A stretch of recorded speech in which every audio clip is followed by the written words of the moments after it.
സംസ്ഥാനത്തെ മട്ടന്നൂർ മുനിസിപ്പാലിറ്റി ഒഴികെയുള്ള തദ്ദേശ സ്വയംഭരണ സ്ഥാപനങ്ങളിലെ നിലവിലുള്ള ഭരണസമിതികളുടെ കാലാവധി നവംബർ 11 അവസാനിക്കുകയാണ്. അതിനു മുമ്പായി തെരഞ്ഞെടുപ്പ് നടത്താനായിരുന്നു കമ്മീഷൻ തീരുമാനിച്ചിരുന്നത്. അതനുസരിച്ച് ജനുവരി മുതൽ പ്രവർത്തനവും ആരംഭിച്ചതാണ്.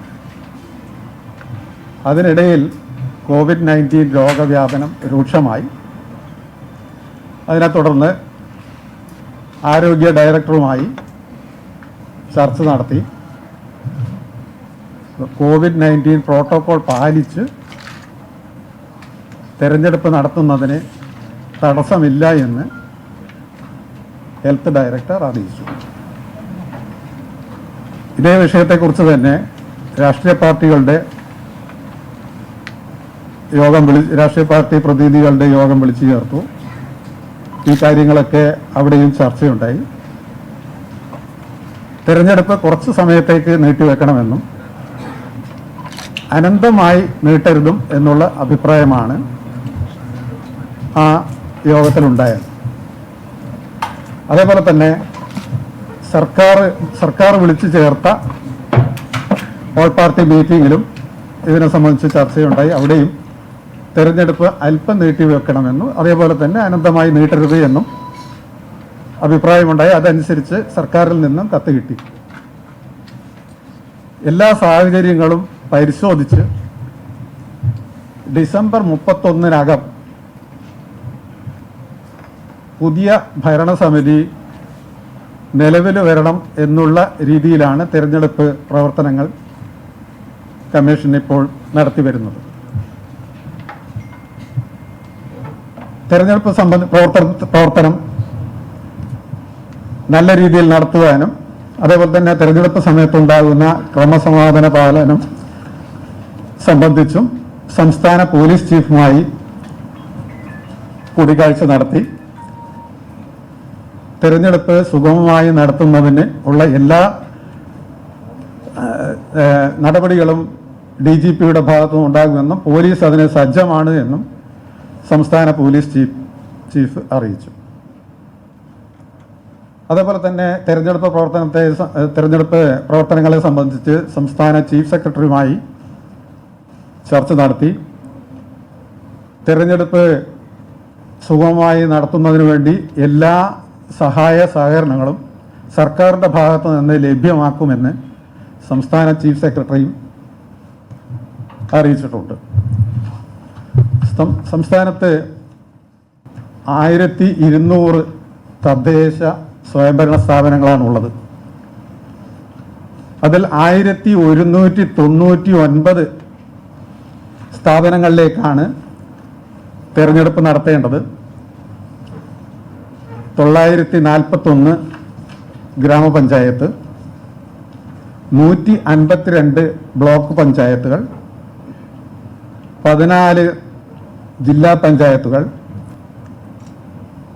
86 മുനിസിപ്പാലിറ്റി, അതായത് 87 മട്ടന്നൂർ മുനിസിപ്പാലിറ്റി കൂടെ കൂട്ടിയിട്ടാണ്. അപ്പോൾ 86 മുനിസിപ്പാലിറ്റികളിലേക്കും 6 കോർപ്പറേഷനുകളിലേക്കുമാണ് തെരഞ്ഞെടുപ്പ് നടത്തുന്നത്. 941 ഗ്രാമപഞ്ചായത്തുകളിൽ 15,962 വാർഡുകളാണ് ഉള്ളത് മൊത്തം.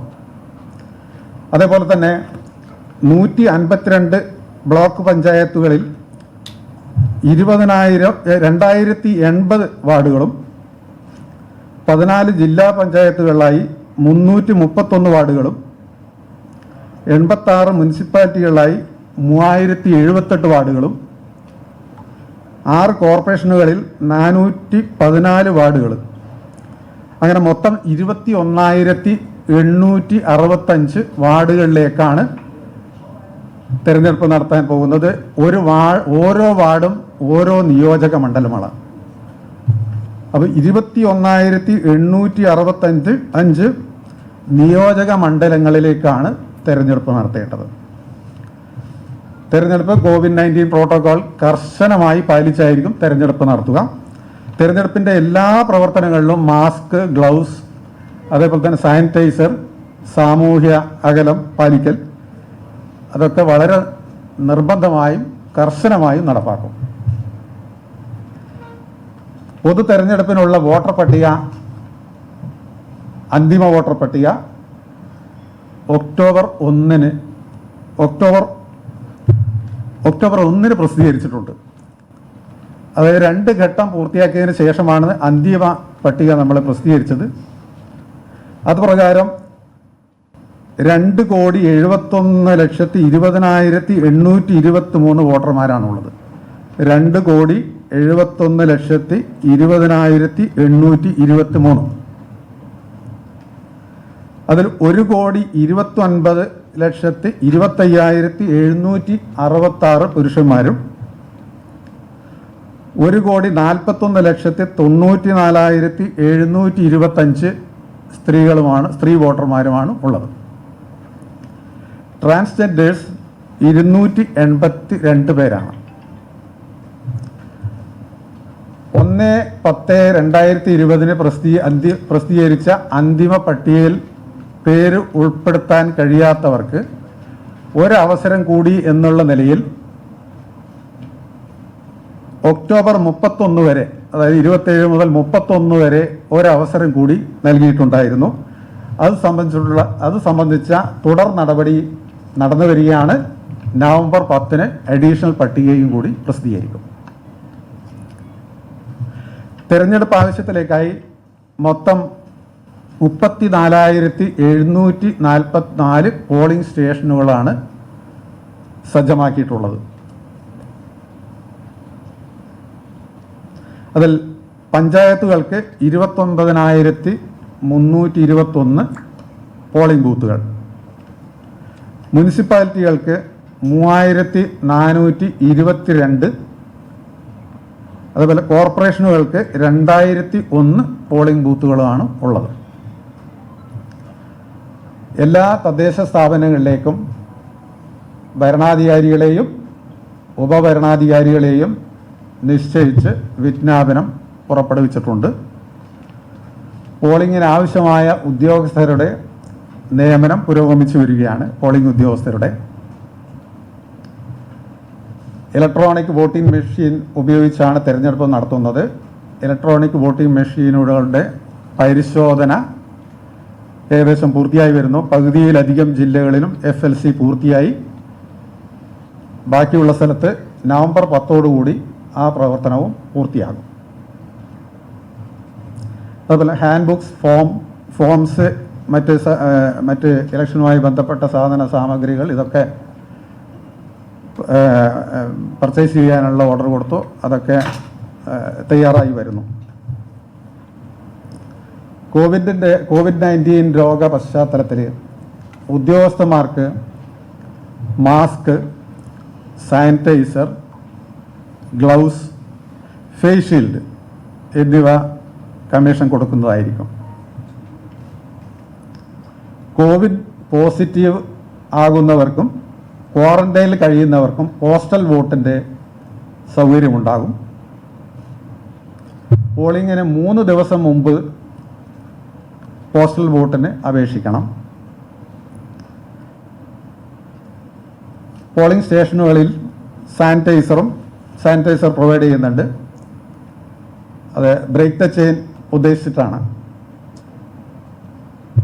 തെരഞ്ഞെടുപ്പിൻ്റെ മുന്നൊരുക്കങ്ങൾ ഏകദേശം പൂർത്തിയായിട്ടുണ്ട്.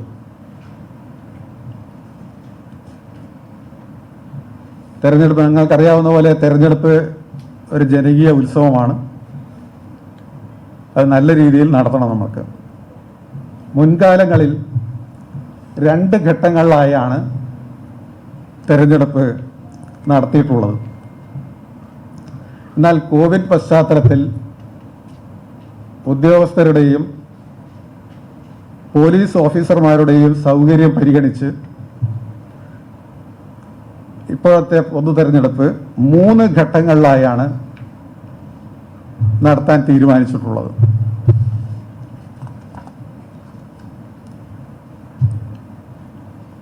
ഒന്നാം ഘട്ടം ഡിസംബർ 8 ചൊവ്വാഴ്ച.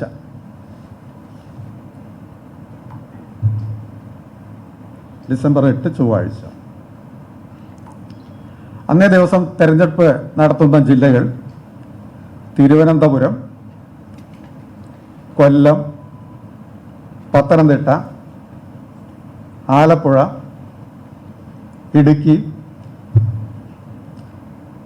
എന്നീ ജില്ലകളിലെ എല്ലാ തദ്ദേശ സ്വയംഭരണ സ്ഥാപനങ്ങളിലേക്കും.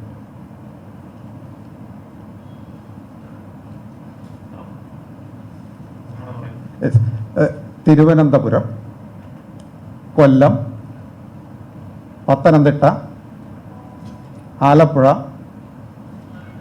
ഇടുക്കി 5 ജില്ലകൾ.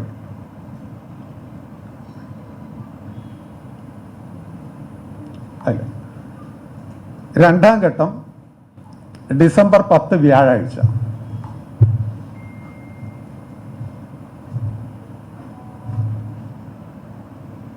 ജില്ലകൾ കോട്ടയം, എറണാകുളം, തൃശ്ശൂർ, പാലക്കാട്, വയനാട് എന്നീ 5 ജില്ലകളാണ്.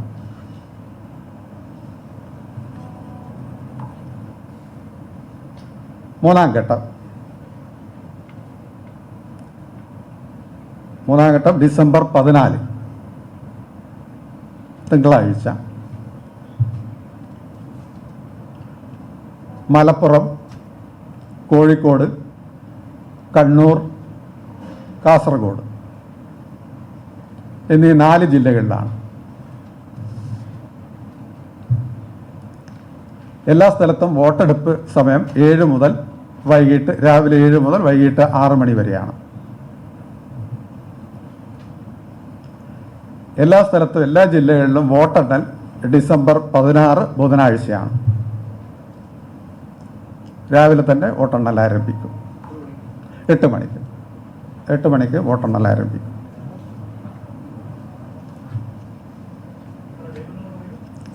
ഡിസംബർ 16 കൗണ്ടിംഗ് ഡിസംബർ 16 ബുധനാഴ്ച. ഡിസംബർ 16.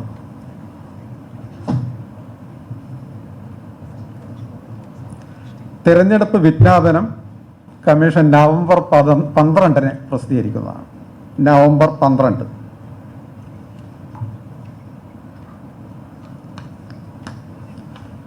അന്ന് തന്നെ റിട്ടേണിംഗ് ഓഫീസേഴ്സ് എല്ലാ വാർഡിലെയും തിരഞ്ഞെടുപ്പ് നോട്ടീസ് പ്രസിദ്ധീകരിക്കുന്നതാണ്.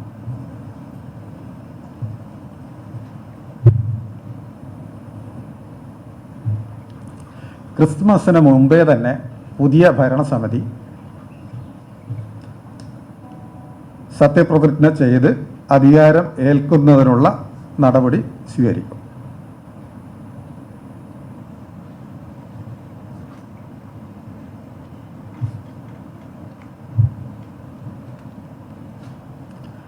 തിരഞ്ഞെടുപ്പ് നല്ല രീതിയിലും നീതിപൂർവകമായി നടത്താൻ എല്ലാ സഹായ സഹകരണവും നൽകാൻ എല്ലാ വോട്ടർമാരോടും രാഷ്ട്രീയ പാർട്ടികളോടും ഉദ്യോഗസ്ഥരോടും പ്രത്യേകിച്ച് മാധ്യമ സുഹൃത്തുക്കളോടും ഞാൻ അഭ്യർത്ഥിക്കുകയാണ്.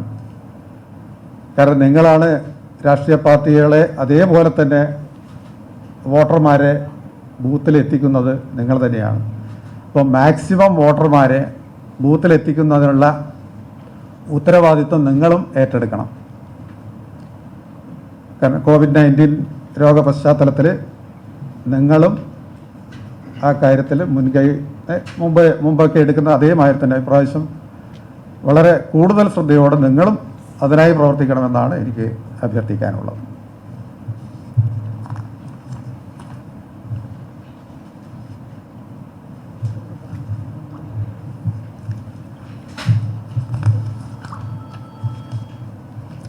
അതുപോലെ തന്നെ ഇപ്പോൾ ഡെപ്പോസിറ്റിൻ്റെ കാര്യത്തിൽ അറിയാം.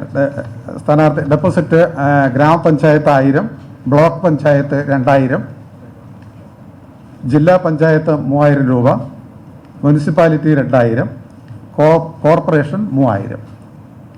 സ്ഥാനാർത്ഥികളുടെ ചെലവിൻ്റെ പരിധി ഉയർത്തിയിട്ടുണ്ട് ഇപ്രാവശ്യം. ഗ്രാമപഞ്ചായത്ത് നേരത്തെ 10,000 രൂപയായിരുന്നു, ഇപ്പോഴത് 25,000 രൂപയായി വർദ്ധിപ്പിച്ചിട്ടുണ്ട്. ബ്ലോക്ക് പഞ്ചായത്ത് മുനിസിപ്പാലിറ്റി നേരത്തെ 30,000 ആയിരുന്നു, അതിപ്പോൾ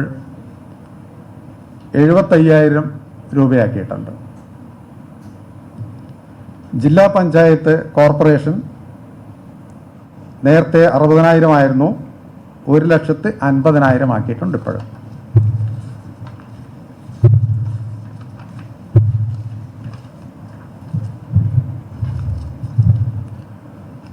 തെരഞ്ഞെടുപ്പിൻ്റെ മറ്റ് ഡീറ്റെയിൽസ്, അതായത് കമ്മീഷൻ്റെ വിജ്ഞാപനം നവംബർ 12-ന്, നാമനിർദ്ദേശ പത്രിക സമർപ്പിക്കുന്നതിനുള്ള അവസാന തീയതി നവംബർ 19 വ്യാഴാഴ്ച,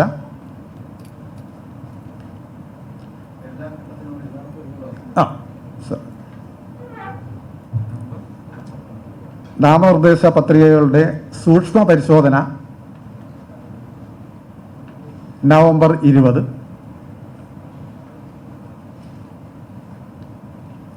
സ്ഥാനാർത്ഥിത്വം പിൻവലിക്കാനുള്ള അവസാന തീയതി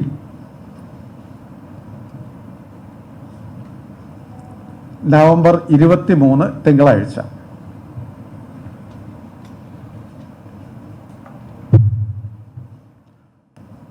വോട്ടെടുപ്പ് നടന്ന തീയതി നേരത്തെ പറഞ്ഞമാതിരി 8, 10, 14. വോട്ടെണ്ണൽ ഡിസംബർ 16. അതിൻ്റെ ഷെഡ്യൂൾ ഞങ്ങൾക്ക് തരുന്നതാണ്, ഷെഡ്യൂൾ തരുന്നു.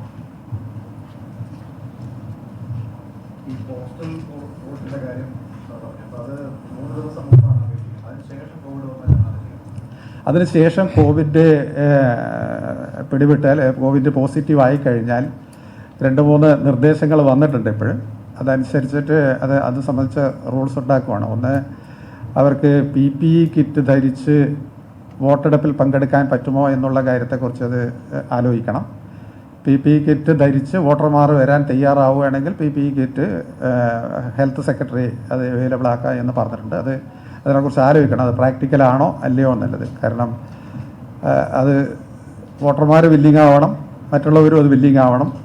അത് സംബന്ധിച്ചൊന്ന് പരിശോധിക്കുന്നുണ്ട്.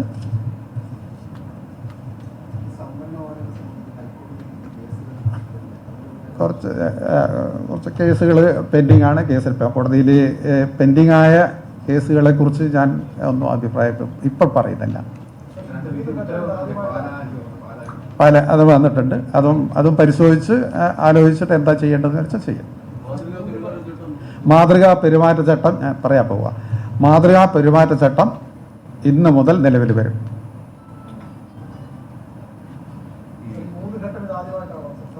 മൂന്ന് ഘട്ടം വളരെ മുമ്പുണ്ടായിട്ടുണ്ട് ഒരു പ്രാവശ്യം.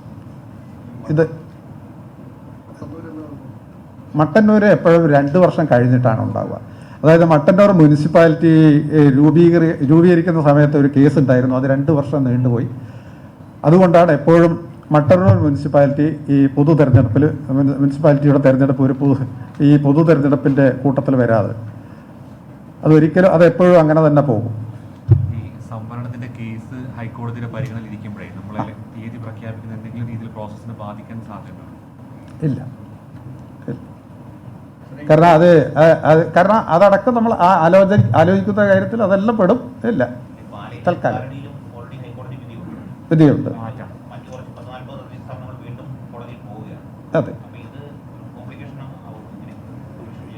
ഉണ്ടാവില്ല എന്ന് വിചാരിക്കാം, നോക്കാം. അതെ, കാരണം കോടതിയിൽ ഇരിക്കുന്ന കേസിൽ ഇപ്പോൾ നാളെ എങ്ങനെയാണ് വരുമെന്നൊന്നും നമുക്ക് പറയാൻ പറ്റില്ല. അതൊക്കെ പരിശോധിക്കാം ആ സമയത്ത്. ഏത്?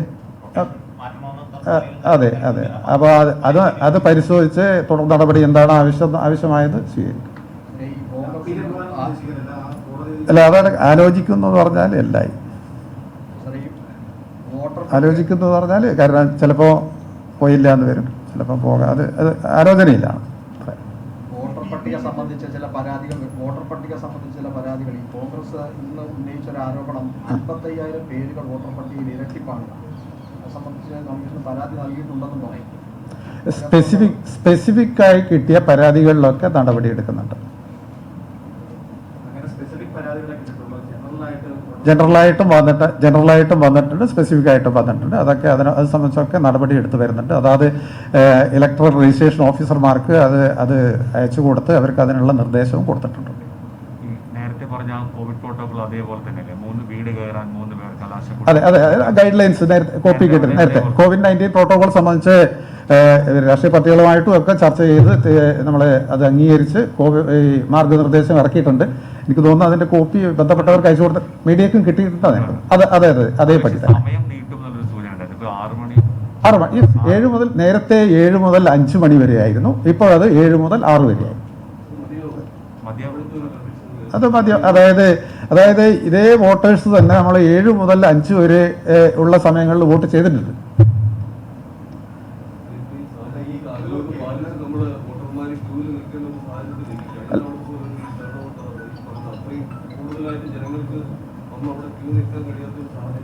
അല്ല അതെ, പര്യാപ്തമാണ്. കാരണം ഹാളിൽ കയറി കഴിഞ്ഞാൽ COVID-19 പ്രോട്ടോകോൾ പാലിച്ച് നടത്തുന്നതിന് പ്രത്യേക ഡിലേ ഒന്നുമില്ല. അതിൻ്റെ ഉള്ളിൽ കയറി കഴിഞ്ഞാൽ ക്യൂ ഒക്കെ പുറത്താണല്ലോ, പുറത്ത് സാമൂഹ്യ അകലം പാലിച്ച് നമ്മൾ വെയിറ്റ് ചെയ്യാമല്ലോ. പക്ഷെ അതിൻ്റെ ഉള്ളിൽ കയറി അതാണല്ലോ ആക്ച്വൽ ടൈം നമ്മൾ. അപ്പോൾ അതിന് പ്രത്യേക സമയം ആവശ്യം വരില്ല. അത് കാരണം ഡിലേ ആവുന്നില്ല. തുടക്കത്തിൽ ഒരു ട്രാക്കിലാകുന്നവരെ കുറച്ച് സമയം ഉണ്ടാവുന്നില്ല, പിന്നെ എല്ലാം സ്മൂത്തായിട്ട് പോയിക്കോളും. സാധാരണഗതിയിലാണ്. കൈ തൊടില്ലല്ലോ ഇപ്പോഴും, നേരത്തെ അങ്ങനെ. വോട്ടർമാർ മാസ്ക് ധരിക്കും. ഇപ്പോഴും മാസ്ക് ധരിക്കാതെ പുറത്തിറങ്ങാൻ പറ്റില്ലല്ലോ. ഇപ്പോഴും പുറത്തിറങ്ങിയാൽ കേസല്ലേ?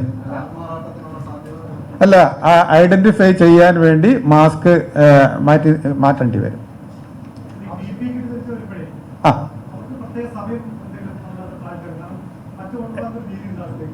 അല്ല, അതിൽ PPE കിറ്റ് ധരിച്ച് അവർ വരുന്നതിനെ കുറിച്ചോ അതിനെക്കുറിച്ചൊക്കെ ഫൈനൽ തീരുമാനം എടുത്തിട്ടില്ല. ഒരു നിർദ്ദേശം വന്നു എന്നേ ഉള്ളൂ. അത് സംബന്ധിച്ച് തീരുമാനം എടുക്കുക. ഒരു സജഷൻ വന്നു, ഹെൽത്ത് സെക്രട്ടറി അങ്ങനെ ഒരു സജഷൻ പറഞ്ഞു, അങ്ങനെയാണെങ്കിൽ PPE കിറ്റ് ഞങ്ങൾ കൊടുത്തോളാം എന്ന് പറഞ്ഞു. പക്ഷേ വോട്ടർമാർക്ക് താല്പര്യമില്ലെങ്കിലും അല്ല, അങ്ങനെ പ്രത്യേകിച്ച് സമയമൊന്നും അങ്ങനെ കൊടുത്തിട്ടില്ല. ഇനി അവർക്ക് തീരുമാനിക്കാവുന്നത് കഴിയുന്നത് നമ്മളെ ഈ ഇവർക്ക് നമ്മളെ സീനിയർ സിറ്റിസൻസിന് പക്ഷെ ആർക്കും പ്രത്യേക സമയം ടൈം സ്ലോട്ട് കൊടുക്കുന്നത് ആർക്കും ഇഷ്ടപ്പെടില്ല. പക്ഷേ ഒരു തിരക്കില്ലാത്ത സമയത്ത് ഉച്ചയ്ക്ക് 1 മണി മുതൽ 2:30 വരെ സീനിയർ സിറ്റിസൻസ് വരികയാണെങ്കിൽ അവർക്ക് തിരക്കുണ്ടാവില്ല. പക്ഷേ ആരോടും പ്രത്യേക ഇത്ര സമയത്തിനുള്ളിൽ വരണമെന്ന് നമുക്ക് നിർബന്ധിക്കാൻ പറ്റില്ല. തിരക്ക് ഇല്ലാത്ത സമയം ചിലപ്പോൾ 1 മണി മുതൽ 2:30 വരെയൊക്കെ ആയിരിക്കും. ആ സമയം അവർ പ്രിഫർ ചെയ്യുന്നുണ്ടെങ്കിൽ അതായിരിക്കും നല്ലത്. അപ്പോൾ അത് സംബന്ധിച്ചിട്ടുള്ള നിർദ്ദേശങ്ങൾ ഇറക്കും. അത് അവർക്ക് വിട്ടുകൊടുക്കും. അതെ. അല്ല, ക്രമസമാധാന പ്രശ്നം വരുമ്പോൾ അഡീഷണൽ ഫോഴ്സ് ഉണ്ടാവും. സാധാരണഗതിയിലാണ് ഒരു ബൂത്തിൽ ഒരു പോലീസുകാരൻ. അഡീഷണൽ ആയിട്ട് വേണ്ടുന്ന സ്ഥലത്ത് അഡീഷണൽ ആയിട്ട് പോലീസിനെ ഡിപ്ലോയ് ചെയ്യും. അതേപോലെ തന്നെ പ്രശ്നബാധിത ബൂത്തുകളിൽ വെബ്കാസ്റ്റിംഗ് ഉണ്ട്. അതേപോലെ തന്നെ വീഡിയോഗ്രാഫിക്ക് വേണ്ടുന്ന സ്ഥലത്ത് അതുണ്ട്. അതൊക്കെ പോലീസ് അത് സജ്ജമാണ്. എണ്ണം അത് ജില്ലാ പോലീസ് സൂപ്രണ്ട് ഐഡന്റിഫൈ ചെയ്ത് കമ്മീഷനെ അറിയിക്കുകയാണ് ചെയ്യുക. ലിസ്റ്റ് അയക്കുക. ഇല്ല, അതിന്റെ ഡയറക്ഷൻ ജില്ലാ പോലീസ് സൂപ്രണ്ടിന് കൊടുത്തിട്ടുണ്ട്. ഡിസ്ട്രിക്ട് പോലീസ് ചീഫ് അത് ഐഡന്റിഫൈ ചെയ്ത് കമ്മീഷന് ലിസ്റ്റ് തരും. ആയിട്ടില്ല, വരാനായിട്ടില്ല. ഓക്കെ.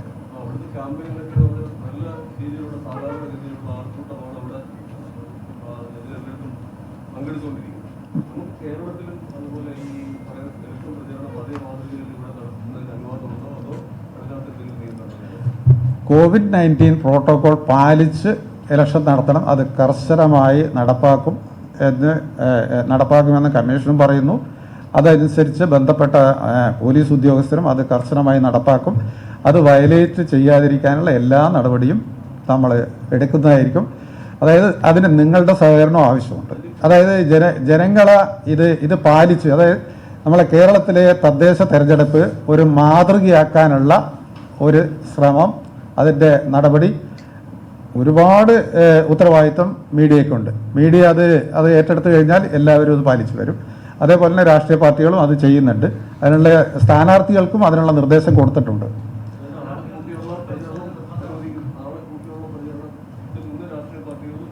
എല്ലാവരും അവർ ഉറപ്പ് തന്നിട്ടുണ്ട് COVID-19 പ്രോട്ടോകോൾ പാലിച്ച് മാത്രമേ ഞങ്ങളുടെ പ്രചരണം ഉണ്ടാവുള്ളൂ എന്ന് ഉറപ്പ് തന്നെ.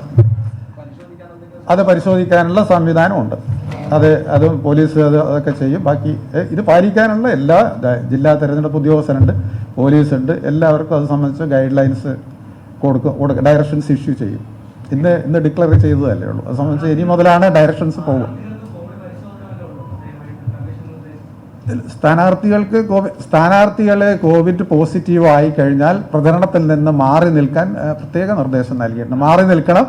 അത് പിന്നീട് പരിശോധിച്ച് COVID-19 രോഗമില്ലാതെ നെഗറ്റീവ് റിപ്പോർട്ട് കിട്ടിയ ആരോഗ്യ വിദഗ്ധരുടെ അഭിപ്രായം അനുസരിച്ച് മാത്രമേ പ്രചരണത്തിന് രണ്ടാമത് ഇറങ്ങാൻ പാടുള്ളൂ. നിർബന്ധ പരിശോധനയല്ലേ. ഇപ്പം അത് അവർ സാധാരണയിലെ ആൾക്കാർ തന്നെയല്ലേ. പക്ഷേ പോസിറ്റീവായാൽ ആരും അത് ക്യാമ്പയിനിങ്ങിന് പോവില്ല. എന്നാലും പറഞ്ഞിട്ടുണ്ട്, അത് ആയിക്കഴിഞ്ഞാൽ നെഗറ്റീവ് ആകുന്നത് വരെ മാറി നിൽക്കണം. പിന്നീട് പ്രചരണത്തിന് ഇറങ്ങുന്നതിന് മുമ്പായി അത് സംബന്ധിച്ചുള്ള സർട്ടിഫിക്കറ്റും ആരോഗ്യ വിദഗ്ധരുമായിട്ട് ചർച്ച ചെയ്ത്, മെഡിക്കൽ ഓഫീസറുമായി ചർച്ച ചെയ്തിട്ട് വേണം രണ്ടാമത് ക്യാമ്പയിനിങ്ങിന് ഇറങ്ങാൻ.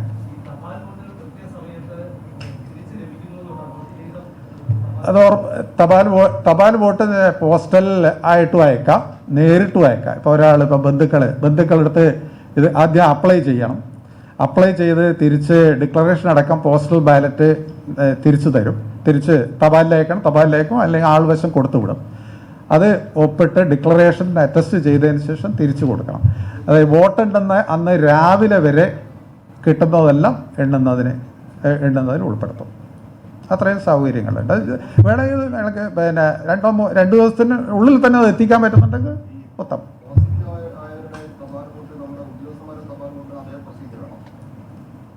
കുറച്ച് വ്യത്യാസമുണ്ട്. കാരണം ഈ സർട്ടിഫിക്കറ്റ് അപ്ലൈ ചെയ്യാൻ സർട്ടിഫിക്കറ്റ് വേണം, മെഡിക്കൽ സർട്ടിഫിക്കറ്റ് വേണം. അതായത് ഇദ്ദേഹം കോവിഡ് പോസിറ്റീവ് ആവണമെന്ന് ഒരു ഡോക്ടർ സർട്ടിഫൈ ചെയ്യുമ്പോഴാണല്ലോ നമ്മൾ പോസിറ്റീവ് ആവുന്നത്. ആ സർട്ടിഫിക്കറ്റ് സഹിതം റിട്ടേണിംഗ് ഓഫീസേഴ്സിന് നമ്മൾ അപ്ലൈ ചെയ്യണം. അപ്ലൈ ചെയ്യുമ്പോഴും ഇവർക്ക് അയച്ചു കൊടുക്കും. അയച്ചു കൊടുത്ത് അത് വോട്ട് രേഖപ്പെടുത്തി ഡിക്ലറേഷൻ അറ്റസ്റ്റ് ചെയ്ത് അത് തിരിച്ചയക്കണം. തപാലിലേക്കാം, ആൾവശം കൊടുത്തുവിടാം, ഒക്കെ ചെയ്യാം. ക്വാറന്റൈനിലും സർട്ടിഫിക്കറ്റ് ഉണ്ട്. അപ്ലൈ ചെയ്യാം. അപ്ലൈ ചെയ്തിട്ട് സർട്ടിഫിക്കറ്റ് വാങ്ങാൻ പറ്റുമല്ലോ. അവർ അപ്ലൈ ചെയ്താൽ മതി.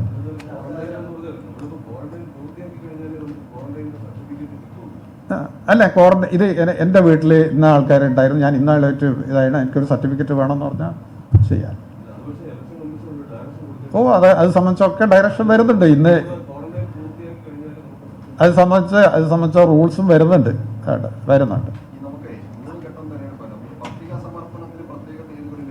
ഒന്നുമല്ല, ഒറ്റ തീയതി, എല്ലാം ഒറ്റ തീയതി. ക്യാമ്പയിനിങ്ങിന് കുറച്ചധികം സമയം കിട്ടും. അത്രയേ ഉള്ളൂ വ്യത്യാസം.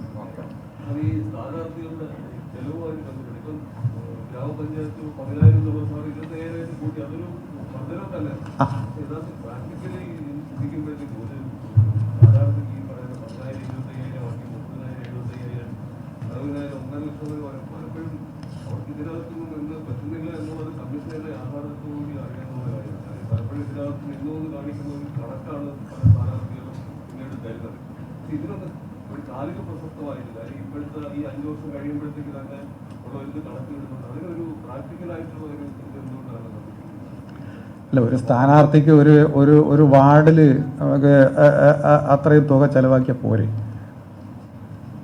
25,000 രൂപ, അതൊക്കെ നിങ്ങളൊക്കെ പരിശോധിക്കണം. അത്രയേ ഉള്ളൂ. പിന്നെ ഇത് അങ്ങനെ കൂട്ടണം എന്ന് പറഞ്ഞിട്ട് ആരും ഇതുവരെ ഒരു റിക്വസ്റ്റ് വന്നിട്ടില്ല.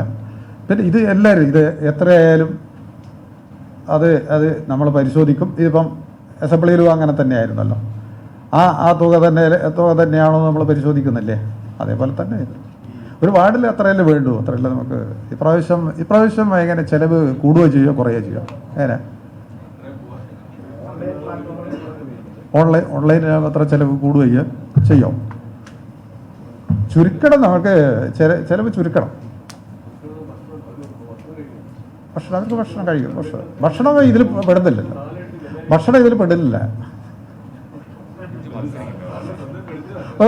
അല്ല, വേണം. ഇടത്തല്ലേ നമുക്ക് ഈ വിവരങ്ങൾ കിട്ടുള്ളൂ.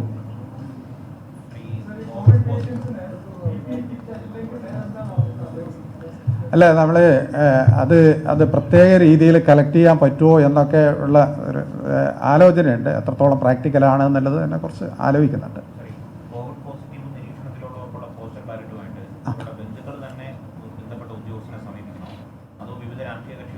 നോ അങ്ങനെ ആർക്കും അത് വാങ്ങിക്കൊണ്ട് കൊടുക്കാം. കഴിയുന്നത് തപാലിൽ അയക്കുന്നതായിരിക്കും നല്ലത്.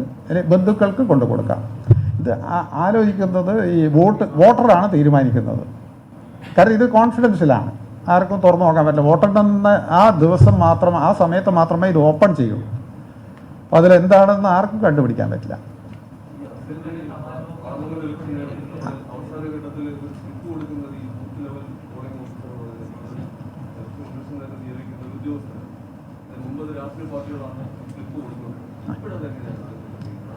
സ്ലിപ്പ് അവർക്ക് ബൂത്തിന്, അതായത് ബൂത്തിന് 200 മീറ്റർ അകലെ അവർ തന്നെ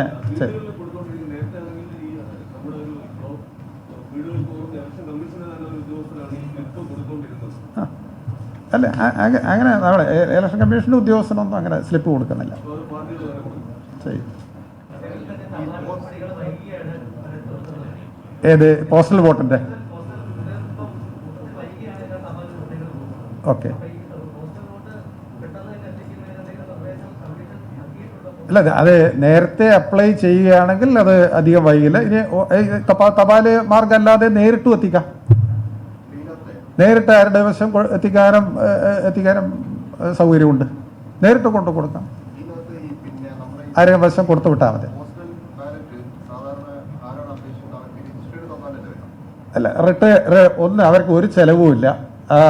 ആപ്ലിക്കേഷൻ അങ്ങോട്ട് കൊടുത്താൽ മതി. ആപ്ലിക്കേഷൻ കൊടുത്തു കഴിഞ്ഞാൽ അതിനകത്ത് കൊടുത്തു വിടുകയും ചെയ്യാം. റിട്ടേണിംഗ് ഓഫീസർക്കാണ് അപേക്ഷ കൊടുക്കേണ്ടത്. റിട്ടേണിംഗ് ഓഫീസർ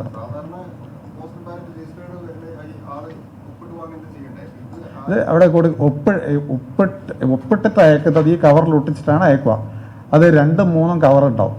ഈ കവർ ആർക്കും പൊളിക്കാൻ പറ്റില്ല.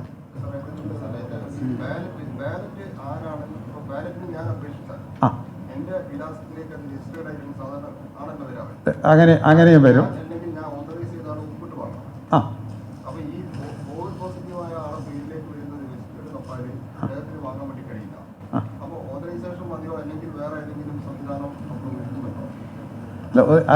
അവരെ വീട്ടിൽ കൊടുത്താൽ മതി. അത് അവിടെ എത്തിച്ചാൽ മതി. കാരണം അവരെ വീട്ടിലെത്തിക്കഴിഞ്ഞാൽ അവർ ചെയ്തോളുമല്ലോ. ഇതൊക്കെ എനിക്ക് തോന്നുന്നത് ആ സമയത്തൊന്നും അത്രയൊന്നും വേണ്ടി വരില്ല എന്ന് വിചാരിക്കാം നമുക്ക്.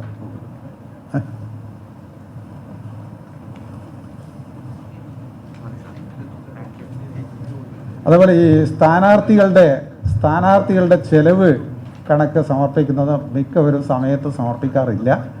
സാധാരണഗതിയിൽ ഫലപ്രഖ്യാപനം കഴിഞ്ഞ് 30 ദിവസത്തിനകമാണ് കണക്ക് ബോധിപ്പിക്കേണ്ടത്. അത് മിക്കവരും ചെയ്യുന്നില്ല. പലവരും ഡിലേ ആയിട്ട് താമസിച്ചാണ് കൊടുക്കുന്നത്. പിന്നെ നമ്മൾ ഇലക്ഷൻ കമ്മീഷൻ ഓഫ് ഇന്ത്യയുടെ സ്ലിപ്പ് കൊടുക്കുന്ന കാര്യം പറഞ്ഞല്ലോ. ഇലക്ഷൻ കമ്മീഷൻ ഓഫ് ഇന്ത്യക്ക് അവർക്ക് പ്രത്യേകിച്ച് BLOമാരുണ്ട്. സംസ്ഥാന തെരഞ്ഞെടുപ്പ് കമ്മീഷന് BLOമാരില്ല. അതാണ് ആ വ്യത്യാസം. BLOമാരില്ല.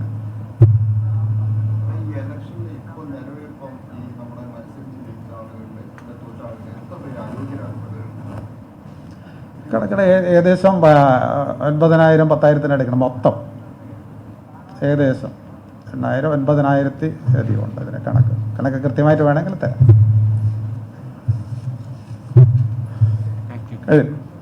അതില്ലേ